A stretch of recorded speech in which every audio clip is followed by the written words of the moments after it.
I used to think the phrase, "you'll understand one day," meant there was a plan. Something wise or fair that I just wasn't old enough to grasp. But now, when I hear it, I only think of one thing. How easily people can lie when they don't respect you. It started on a humid Thursday afternoon, 2 weeks before college decision letters were due. My acceptance letter to UCLA sat unopened on the kitchen counter, trembling slightly in the breeze from the open window. I hadn't told them yet, not because I was afraid, but because I wanted to savor the moment first, just for myself. Had a 4.1 GPA. Dual enrolled in college classes during senior year. Interned at the hospital every summer. All the late-night study sessions. The part-time job at the library. The missed parties. The AP exams. All of it, I told myself, would be worth it. We didn't have much, but my parents always promised they had a savings account for my college. They used to say it like a mantra. "Don't worry, Mia. We've been putting money away since you were 5. So I didn't worry. That was my mistake. I came home early from work that day. I'd started a second part-time job after school, just to help cover application fees and my own books. My apron still smelled like fryer oil. I walked in to find Mom, at the kitchen table with Lila, my younger sister by 4 years, and Dad hovering behind them, grinning like they were about to announce a pregnancy. "Guess what?" Mom beamed. "We just closed on the house." I blinked. "What house?" Lila squealed, showing me a glossy photo on her phone. A freshly painted 2-story with white shutters, a wraparound porch, and a sold sign planted in front like a victory flag. "Isn't it gorgeous?" she said. "It's near Devon's family, and the guest room is perfect for the baby." "Baby? What baby?" "Wait, you're pregnant?"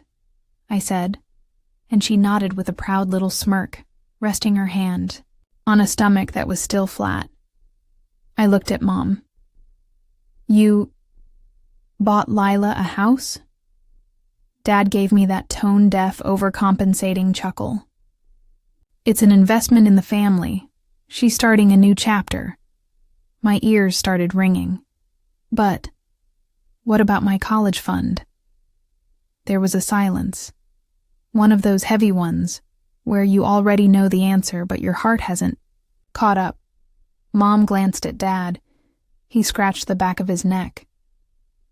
"We had to reallocate some of that," she said gently. "We figured, well, you're so smart you'll get scholarships, right?" I felt like the air got sucked out of the room. "You used it," I said flatly. "Didn't you?" Another pause. "You'll understand one day," Dad said. This was about keeping the family together, supporting the next generation. Lila and Devon needed a stable place to raise their baby. You're still figuring things out. "Figuring things out?" I choked. "I got into UCLA."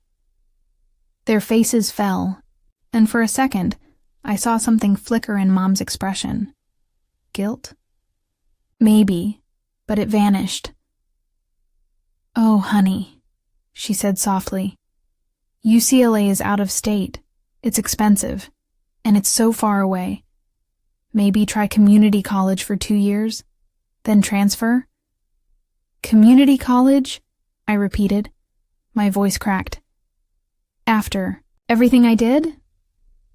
"Don't be dramatic." Lila rolled her eyes. "You'll still get your education."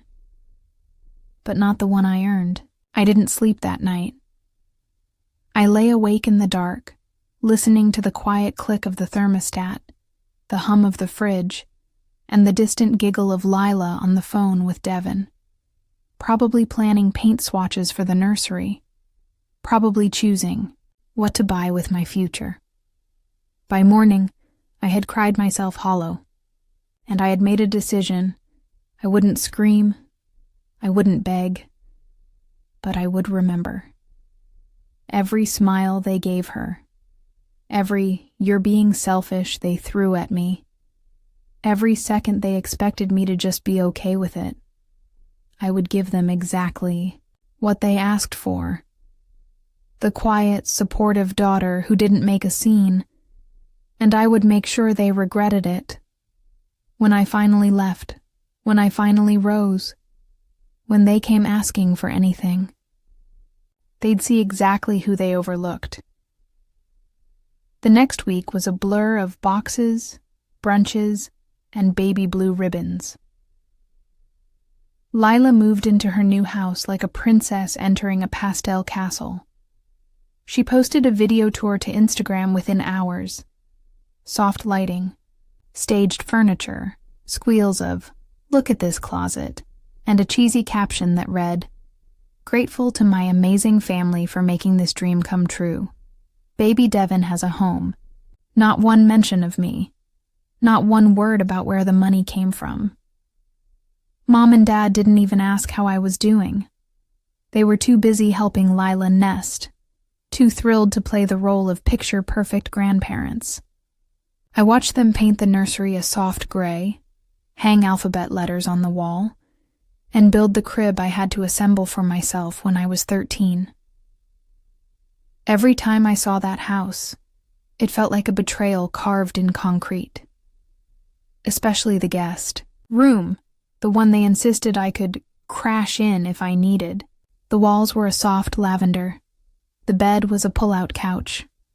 A little dresser sat in the corner, half filled with Lila's overflow maternity clothes. On the nightstand was a tiny sign that read, "Family is forever." 3 weeks later, during dinner at their house, Mom passed me a plate of roast chicken like nothing had happened. She smiled too brightly. "You haven't said much lately, Mia. Everything okay?" I wanted to throw the plate through the window. Instead, I nodded and pushed a piece of chicken around my plate. "I've just been applying for jobs," I said. Dad perked up. "See? That's the spirit. Get some work experience. Take a gap year. College isn't going anywhere." I looked at him. "Neither is the money you spent." He blinked. "I'm just saying," I added, "a gap year wasn't my plan."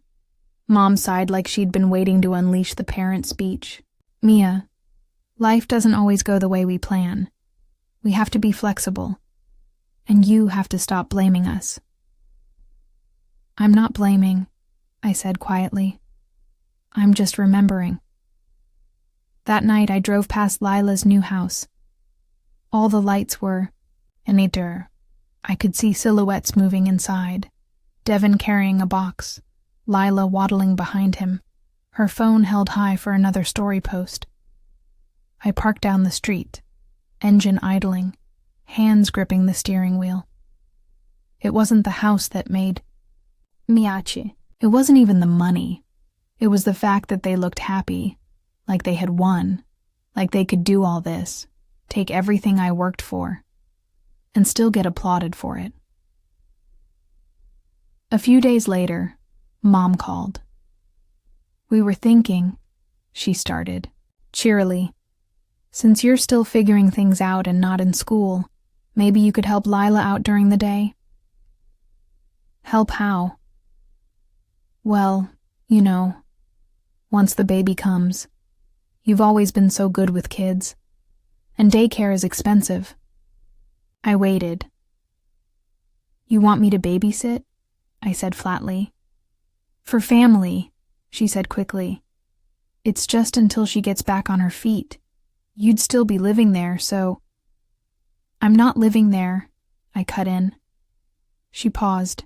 "Well, not officially, but the room is yours any time. And think about it. You'll be contributing.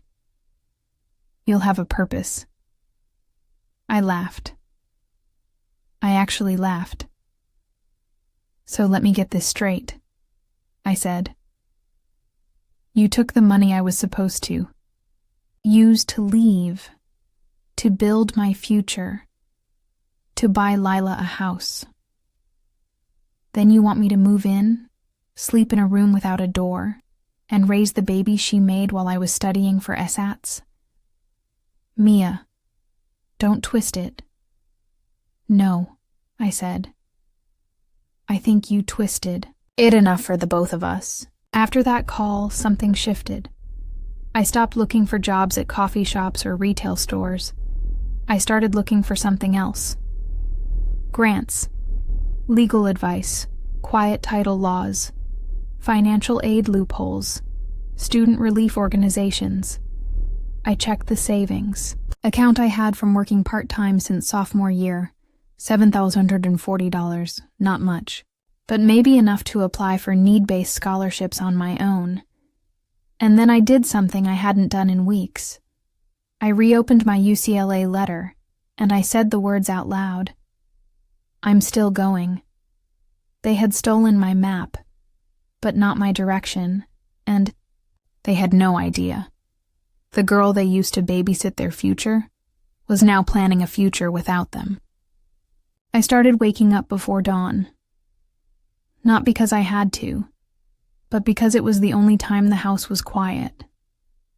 Before my parents started their routines, before their voices reminded me of what they had done, and before the world expected me to keep pretending I was fine. In that stillness, I worked. Laptop open, tabs multiplied. I built spreadsheets and timelines. I organized every application I could find. Emergency scholarships, university hardship waivers, private grant contests, even essay-based awards from obscure nonprofits. I applied for 22 programs in the first week. I wrote each essay like a confession. Raw, unapologetic, full of everything I had never dared say aloud. How my college fund was drained behind my back. How my parents prioritized a baby shower over a diploma. How I was expected to mother someone else's child while my dreams were shelved for someday. I didn't write like someone asking for help. I wrote like someone proving they never needed it to begin with. Meanwhile, I played nice. Mom kept texting me family group invites for Lila's baby prep events. I RSVP'd maybe to every one of them. Dad asked me if I wanted to help him build a playpen. I nodded and handed him the wrong size screws on purpose. Lila sent me TikToks about baby outfits and captioned them, "Your future niece." I replied with a heart emoji, and then deleted the chat. 3 weeks passed. Then came the first envelope. It was slim, one of those basic white ones with no logo.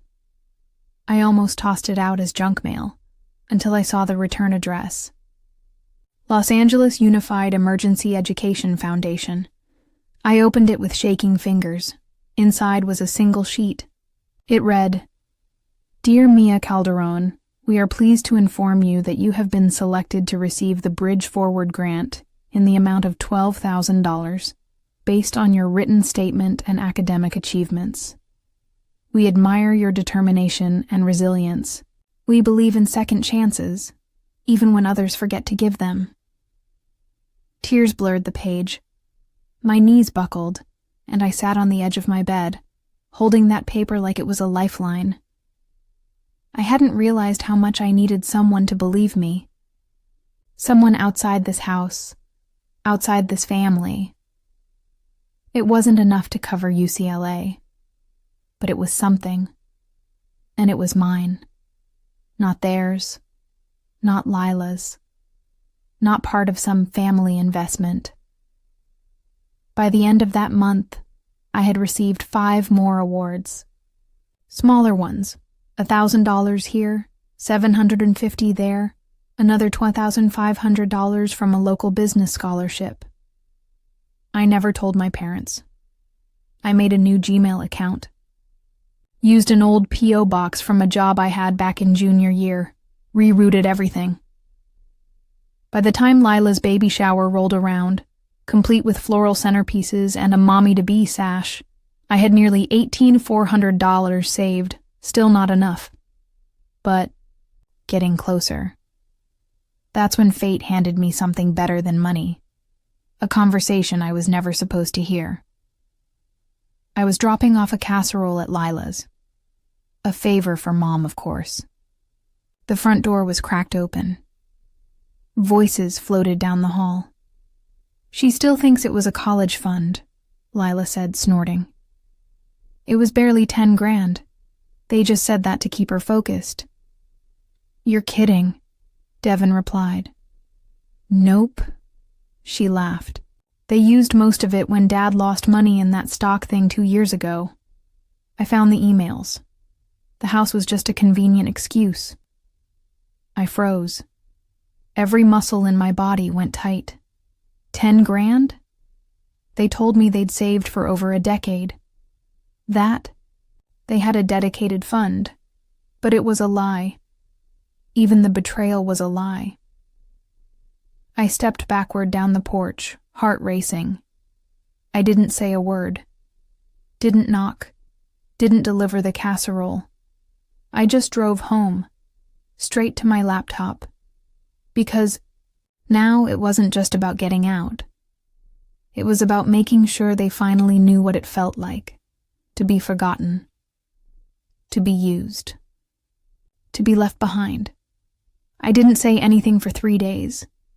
Not to Mom, not to Lila, not even to myself. But something in me had changed after I heard that conversation. The smug laugh in Lila's voice, the ease with which she rewrote my reality. It wasn't just theft. It was mockery. And now I understood something that I hadn't before. They weren't guilty. They were proud. By Friday, I had a plan. It wasn't loud. It wasn't dramatic. It was deliberate. That morning, I told my parents I was going to visit UCLA's campus again, a final tour, just in case miracles happened. Dad chuckled and said, "Don't get your hopes up." I smiled and got in my car. But I didn't drive to Westwood. Instead, I went downtown. To a nonprofit legal clinic I'd found during one of my sleepless research sessions. They offered free legal consultations for financial abuse and fraud cases, especially for dependents, students, or young adults whose assets had been misused. Without informed consent, the woman who took my case was calm, sharp-eyed, maybe 35. She asked questions carefully, never interrupting as I laid out the story in full. The college fund I'd been promised since age 5. The sudden disappearance of the money.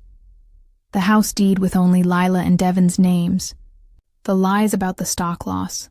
The request for free childcare. And most importantly, the lack of any financial documentation or written consent from me. She tapped her pen on her notepad. "You weren't a minor when this decision was made," she said slowly. "And if any part of that fund came from savings in your name, or was donated as a gift to you, you may have legal grounds for civil recovery." She handed me a form. "Do you want to file an inquiry?" My hands trembled as I signed it. Yes. That same week, I opened an anonymous TikTok account. No face, no name, just stories. Stories about M, a girl who studied all her life, only to find her parents gave her dreams to someone else. I recorded each voiceover in a soft, steady voice, pairing them with subtle visuals, a closed college acceptance envelope, a family dinner where one plate stayed empty, a baby's crib where a diploma should have gone. The account gained 10,000 followers in 2 days. By the end of the week, it had $92,000. I didn't reveal who I was. I didn't need to. Because every like, every comment that said, "This happened to me," or "I'm crying, I thought I was alone," was fuel, not for rage, for clarity. One night, Mom knocked on my door. She looked tired. Not guilty, just annoyed, like she'd been inconvenienced by the silence. "You've been distant," she said. "And Lila's feeling overwhelmed. I think it's time you stepped up, maybe even move in for a bit. Help her settle in with the baby. We all have to make sacrifices." That word. Sacrifices. I looked up from my laptop. "Sure," I said sweetly. "Can you send me the financial breakdown for the college fund?" She blinked. "What?" "The one you said you saved since I was 5. I'd like to review the withdrawals and timeline, just so I can process everything fully." Her face shifted, the briefest crack in her mask. Then came the tightening lips, the flicker of suspicion. "That's not necessary. We handled it." "I know," I said. "I just want to understand how it was handled." She didn't reply. Didn't smile. That weekend, a letter arrived at our mailbox addressed to me, from the Office of Student Rights and Financial Justice. I let it sit on the counter. I made sure everyone saw it. Lila called the next morning, frantic. "Did you file something? Why is there a legal notice with your name on it? Mom's freaking out." I yawned. "I don't know. Could be about FAFSA or something. Or maybe it's about the college fund I never got." "Mia," she hissed. "Don't be petty. We're family."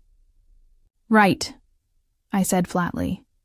"So where's my nursery?" Click. Later that day, I walked past Mom and Dad's room. The door was cracked open. "I told you this would come back to bite us," Mom snapped in a whisper. "You said she'd get over it," Dad grunted. "She's bluffing. She doesn't have anything." I saw the envelope, and she's been quiet. They were scared. Good. Because that silence? It wasn't surrender. It was strategy. The family group chat fell quiet. That was the first sign something had shifted. No more emoji-laden updates from Lila. No baby bump photos. No passive-aggressive reminders from Mom about upcoming volunteer babysitting hours. Just silence. Which, in my house, meant paranoia had set in, and I had made sure it would. The next move wasn't loud. It was subtle. A crack in the pristine portrait they'd painted for their neighbors, their church friends, and the social media followers who believed Lila's life was a filtered fairy tale. I posted another video on the anonymous TikTok, the most vulnerable one yet. It opened with a black screen. Then white text appeared. Imagine working your whole life for something, and watching it handed to someone who did nothing, because she was prettier, because she was pregnant, because she smiled louder. Then, clips began. My college acceptance letter, unopened. A blurred shot of a sold sign in front of a suburban home. A baby onesie that read, "Mommy's Little Miracle." A voicemail from my mom. "Mia, it's not that we don't love you. It's just that life happens." And finally, a title card.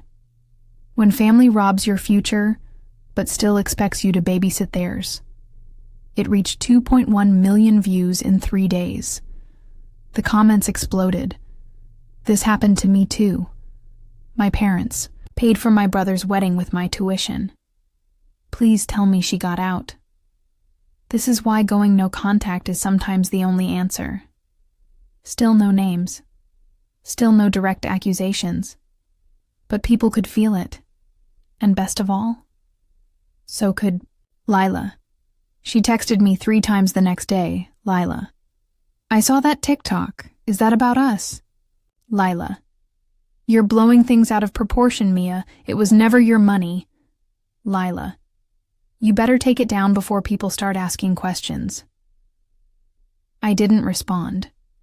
Instead, I emailed my contact at the legal clinic and forwarded Lila's messages. "Unsolicited admission?" I asked.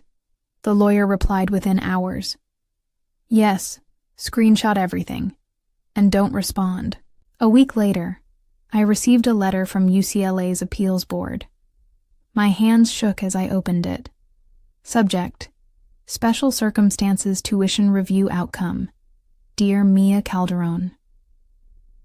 After careful consideration of the circumstances outlined in your formal appeal, we are pleased to offer you a full-ride scholarship through the Reclaimed Futures program. This award will cover full tuition, fees, and room and board for 4 academic years. My breath caught in my throat. The letter slipped from my hands onto the floor. It was real. I didn't need their house. I didn't need their approval. I didn't even need their apology. I had carved a path out of the mess they left me in, and they had no idea yet. I waited until the baby shower. The event was a floral explosion of pinks and whites. It was held in the backyard of Lila's new house, under a rented white tent with gold balloons that spelled out, "Welcome Baby D." I almost didn't go, but then I realized they expected me not to show up. They assumed I'd stay small, so I went, wearing a navy blue dress, hair down, calm expression. When I walked in, heads turned. I smiled and waved at no one. Lila's face drained when she saw me.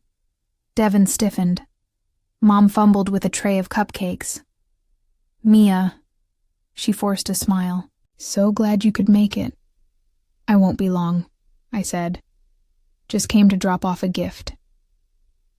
I handed her a small wrapped box, not for the baby.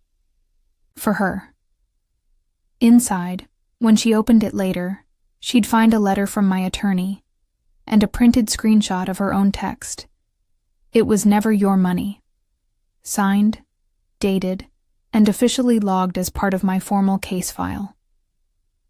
Later, I stood near the back of the yard, watching them pose for photos, Lila cradling her belly, Dad beside her, Mom arranging guests for group shots like nothing was wrong.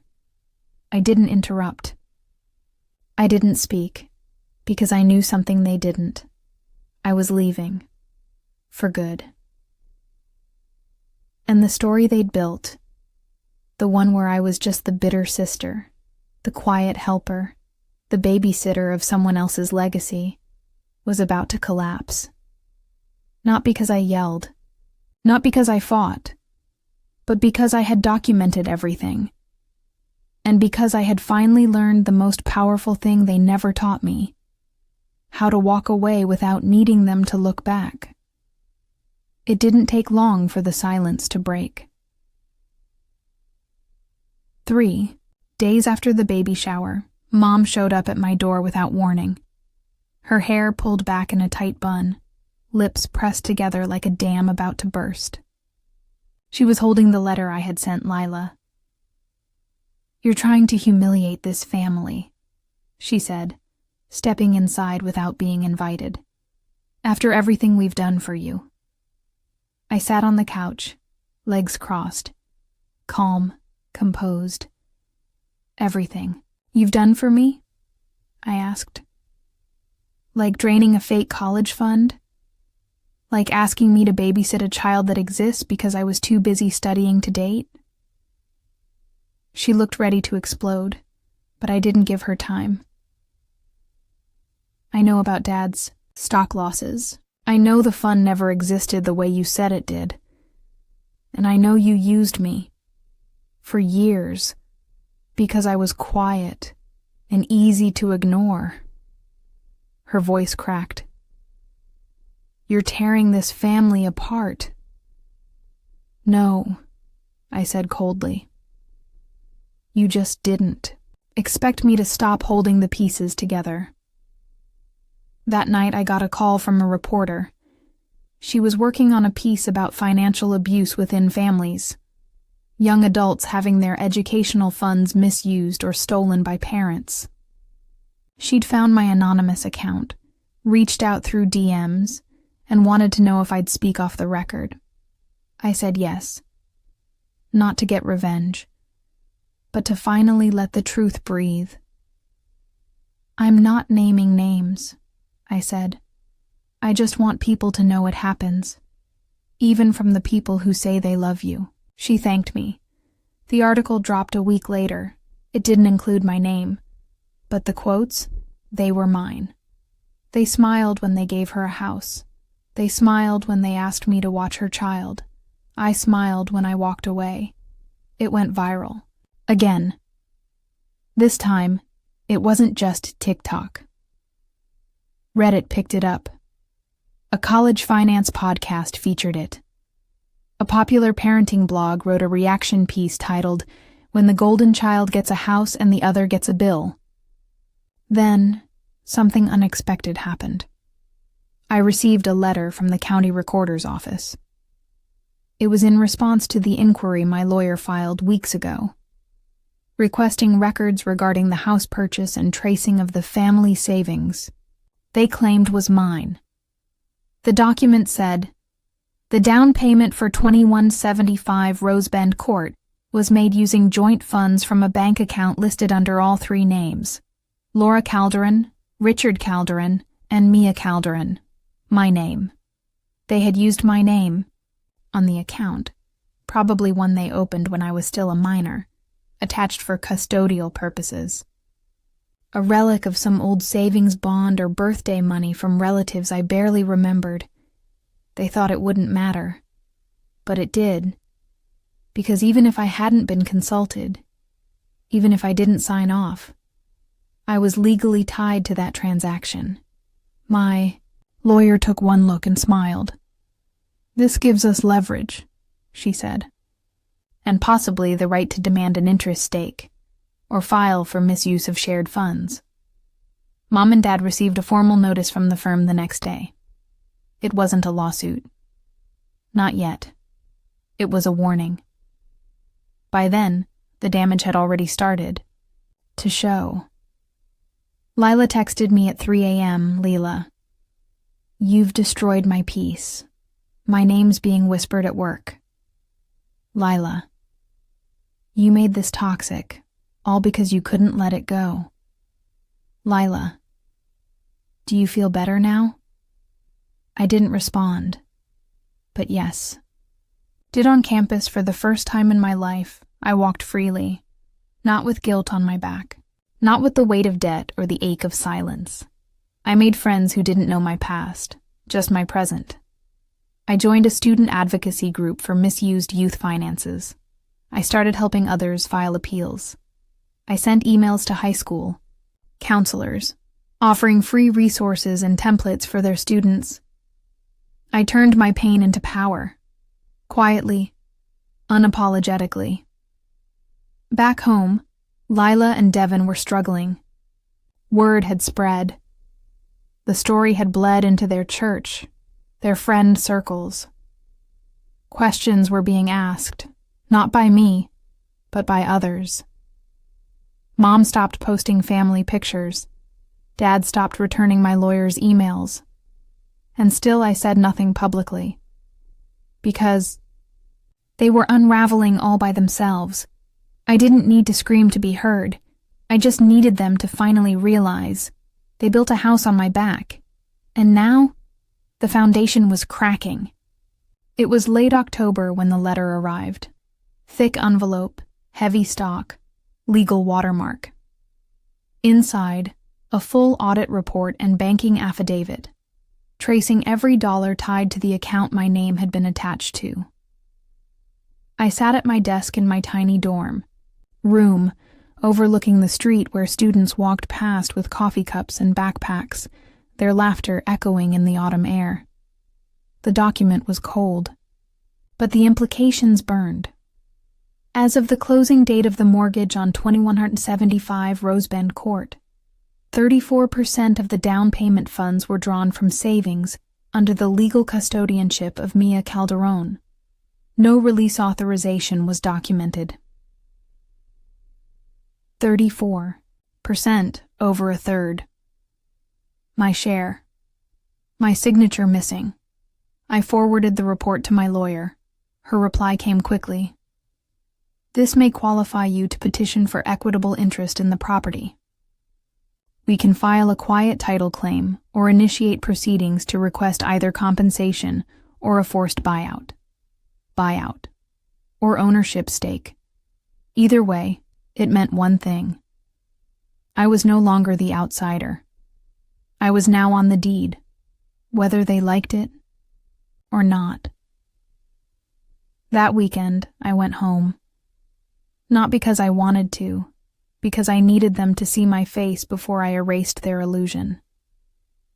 Dad was in the garage when I arrived, tinkering with his old radio like nothing had changed. Like we weren't sitting on the edge of a legal reckoning. He didn't look up when I stepped in. "So," he muttered, "you've decided to come visit. We were wondering if you'd show your face after everything." I leaned against the doorway.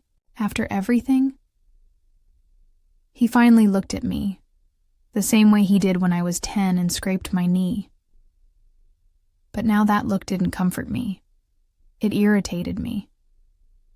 "You think this makes you better than us?" he said. "A few scholarships and a lawyer? You think this makes you right?" "No," I said. "But it makes me legal."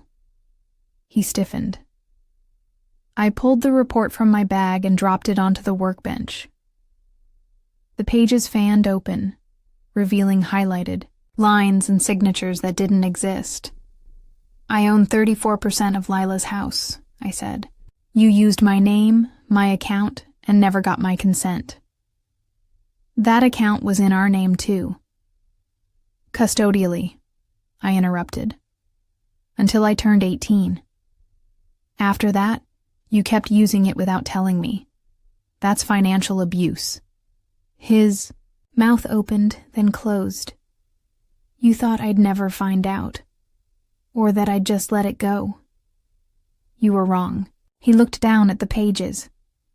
"You're going to ruin your sister's life," he muttered. "No," I said softly. "I'm just finally living mine." 2 days later, we served the petition. It wasn't public yet, not in the courts, but it was real and official. A formal demand for equitable interest compensation or property negotiation. They had 30 days to respond, 30 days to come to terms, or face legal action. Leela called me the next night, crying, "You're doing this for money? After everything we've been through?" "No," I said calmly. "I'm doing it for boundaries. You can't take my home. I'm not taking anything. I'm just reclaiming what's mine. You still have options." "What options?" she snapped. I smiled into the phone. "You can buy me out." By the end of the month, I had another meeting with my lawyer. We reviewed the equity analysis, current market value, mortgage payments, ownership ratios. When we finished, she folded her hands. They'll either have to refinance the property, in their own names, or sell. I nodded. "I don't care which," I said. "I just want them to know. They built it on my future, and now that future had a title." Meanwhile, I was thriving. My anonymous story account crossed 500,000 followers. I was featured on 2 podcasts and invited to speak at a virtual summit about financial manipulation and youth disenfranchisement. Decline the face reveal, but I did write one final post.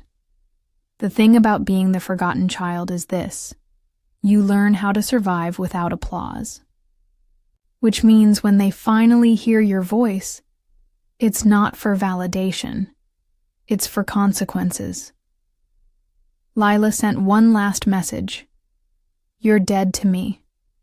I didn't respond. She finally understood what it felt like to be erased.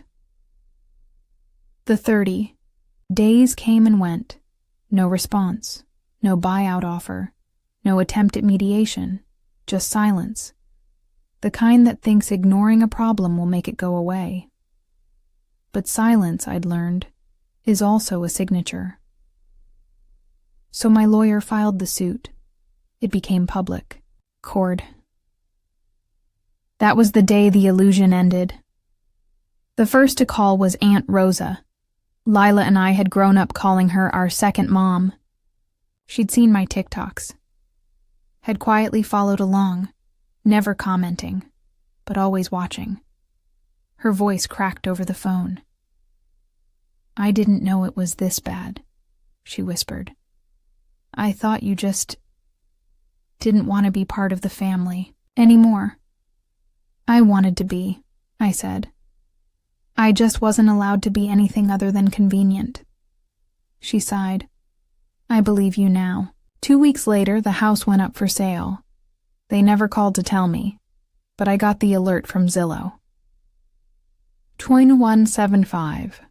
Rosebend Kent. Motivated seller, price to move. I clicked through the photos. The nursery was still painted gray. The guest room, the one I was supposed to crash in, had been converted into storage. Cardboard boxes, broken blinds, a full trash bag in the corner. Like it had never been meant for me at all. But it was mine now, or rather, my stake in it was. They could keep the porch. I had the paperwork. By January, escrow had closed. My share, after legal fees and property calculations, was 46,120. The check came in a plain envelope. No fanfare, no note, just numbers and freedom.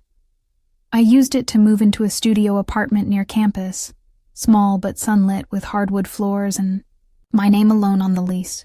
I bought a new laptop, a real mattress, a coffee table that wasn't secondhand. I framed the check stub, not because I cared about the money, but because it was the first thing they couldn't take back. Months passed. The lawsuit faded from headlines. So did the article. The story was old news. But some stories don't need to be remembered by everyone, just the right people. Lila never reached out again. The last I heard, she and Devin moved in with his parents for a while. The house had sold at a loss. The nursery never got used. They had the baby early, and the stress sent Lila into a tailspin. Postpartum depression, family tension. It wasn't my fault.